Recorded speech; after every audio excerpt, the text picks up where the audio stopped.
The World Health Organization has published a long-awaited report on the origins of COVID-19 in Wuhan, China. According to the investigation, the most likely scenario is the virus was transmitted from bats to humans through another animal.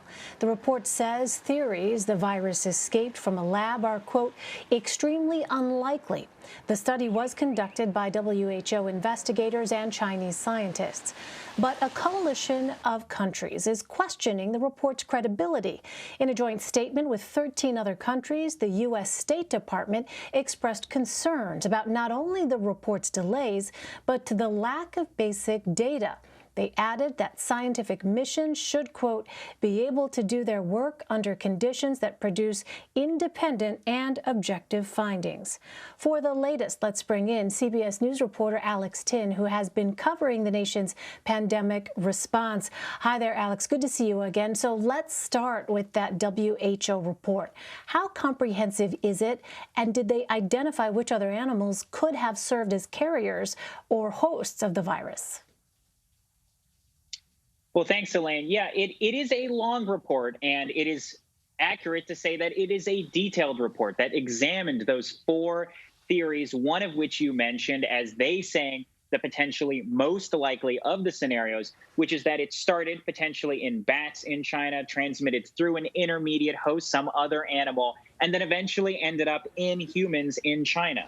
But what they weren't able to determine in that report, and what has confounded scientists for a long time now, is exactly that transmission pathway, how long that took, what was that intermediate animal, and there were no definitive conclusions reached in the report. In fact, the report even notes that we haven't even found an actual exact match to SARS-CoV-2 sequence in bats or other wildlife in China. We found it since then in other countries. We found it in the United States, in minks and dogs and cats, but we haven't found that original strain circulating in animals in China. So we don't have evidence of that pathway.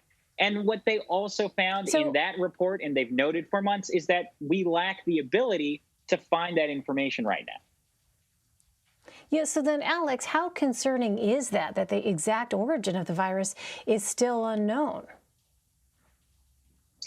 Well, both the World Health Organization and health experts have said for months that this is an investigation that will take time. Previous investigations into other coronaviruses and other outbreaks have also taken months to years. In fact, the investigation into the SARS coronavirus back in 2002 and 2003, the outbreak that happened then, took months and years and never really reached a definitive conclusion, as you might hope. There was no smoking gun. There was no report that came out that said this is exactly how it happened and why it happened and how we can prevent it, but rather an accumulation of science and research into that topic that helped inform our current understanding of coronaviruses like SARS-CoV-2 today. So to say that it's concerning wouldn't be accurate, because we knew this was going to take time. The World Health Organization said it was going to take time. But at the same time, what you've heard from the World Health Organization, what you heard in that statement you mentioned from the United States and other countries, is that the scientists on the ground from the WHO in China faced restrictions in the data they could access, in the places they could go, and in the people they could interview. And those restrictions have made it hard for international experts to really move forward with this investigation.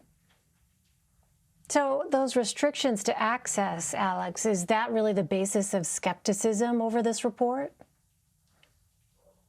It is a big part of it. You know, another part is that this report, because it was conducted in China, was conducted by a team of nearly 36 experts. Some of them are world-renowned international epidemiological experts, but some also were a team of experts from the Chinese government and from Chinese-backed health organizations. And that coalition of scientists were unable to agree on some of their conclusions. They were unable to find, as we just talked about, definitive data and raw data that they could examine. And there were many, many avenues of investigation, from looking at blood samples from before December, which is when we had the first symptomatic case of COVID-19 in China, all the way to examining the records of the mythical lab leak that some people fear may be one of the ways that SARS-CoV-2 may have entered the human transmission. All of those theories require a lot of in-depth investigation, a lot of looking at records, a lot of looking at this raw data that the international experts couldn't access and the Chinese government hasn't published. Well, as we mentioned earlier, the U.S. declined to sign an international statement calling for a global pandemic treaty. What are the details of that proposal, Alex, and will countries who support it change pandemic response procedures? Well, it's important to know that this proposal is still very much in the early stages. Right now, it really amounts just to a letter that was signed by a number of WHO member countries, including many U.S. allies, including the United Kingdom and South Korea, but not the United States, not other superpowers like China either.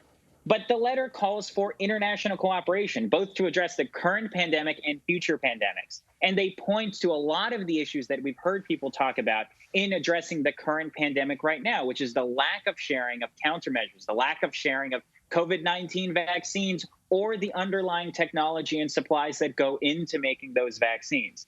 And so the hope is that by creating this treaty, we could avert some of the infighting and inequities that we are seeing around the world in both COVID-19 vaccines, but also the medicines that are being used to treat it.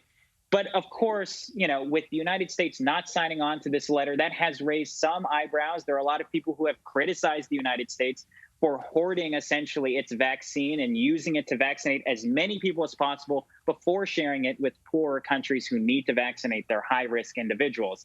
But of course, again, this is early stages. The World Health Organization's Director General said that don't read too much into the fact that U.S. and China didn't sign on to it. They've expressed positive feedback for the idea of a treaty. So we'll see where those negotiations go from here. It will probably require a lot of sacrifices, both from the United States and other countries as they address future pandemics. Finally, Alex, beginning Tuesday, all New Yorkers over the age of 30 are now eligible to get the COVID-19 vaccine. As more states expand access, new data is showing that vaccine hesitancy is declining. Why is that?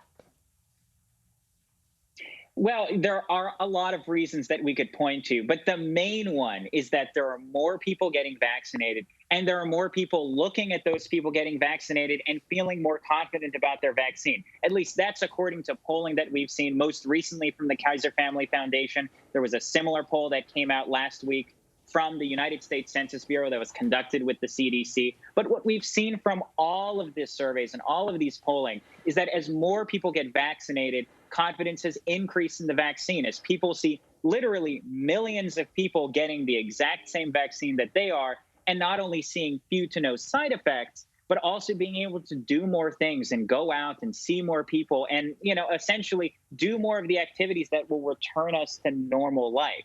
So that, again, is a big part. But of course, there have been public education campaigns from state and local and national authorities. There have been informal campaigns by nonprofits and other groups. You've seen a lot of work around education and studies as they've found more evidence that these are both effective and safe vaccines. And of course, the hope is that will continue. As more and more people get vaccinated, it's going to get to a point where if you don't have the vaccine in your arm, everyone you know has, and likely none of them have had severe side effects and are able to do a lot more than you're able to do. All right, Alex Tin for us. Alex, thank you. Thank you.